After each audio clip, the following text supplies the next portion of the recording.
తాపించినప్పుడు ఎప్పుడు కూడా ఇవి నోరు తెరవవు. ఇక్కడ దవడలు ప్రెస్ చేస్తే నోరు తెరుస్తుంది. నోరు తెరిచినప్పుడు ఈ సిరంజిని పైకి పెట్టాలి, నాలుగు పైకి వెళ్ళాలి. నాలుగు పైకి వెళ్ళి మెల్లగా ప్రెస్ చేయండి. వీటికి తాపించి అలవాటు అయిపోయింది కాబట్టి ప్రశాంతంగా తాగేస్తుంది. స్టార్టింగ్లో చాలా సత్తాయిస్తుంది. ఒక్కసారిగా ప్రెస్ చేయకండి. ఎప్పుడు సిరప్ తాపేటప్పుడు టక్కన కొట్టకూడదు. ఏమవుతుందంటే గొంతులో పట్టులోకి దిగాల్సింది లంగ్స్లోకి వెళ్ళిపోతుంది. దానివల్ల ఏమైతే పొరపోతే చాలా డేంజర్. ఎందుకంటే లంగ్స్లో వెళ్ళిపోతేనే పొరపోయేది. కొన్నిసార్లు అనిమల్స్ చనిపోతే కూడా పొరపోయి లోపల. హాయ్ ఫ్రెండ్స్, ఈ మంత్ 26th ట్రైనింగ్ ఉండింది హైదరాబాద్ మణికొండలో ఉంటుంది. సో ఇంట్రెస్ట్ ఉన్న వాళ్ళు రిజిస్టర్ చేసుకోండి. నా నెంబర్ 9980548990.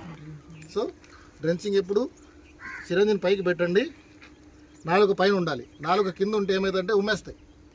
అండ్ సిరప్లు ఎప్పుడు తాపించాలనుకున్నా కానీ మేత తిననప్పుడు, అంటే మేత తిన్న తర్వాత నెమరేస్తాయి. అప్పుడు ఏమైతే నెమరంతా బుగ్గలోనే ఉంటుంది. మనం వేసినా కానీ ఏమైతే తొందరగా బయట ఇచ్చేస్తాయి. సో ఆ జాగ్రత్త తీసుకోవాలి.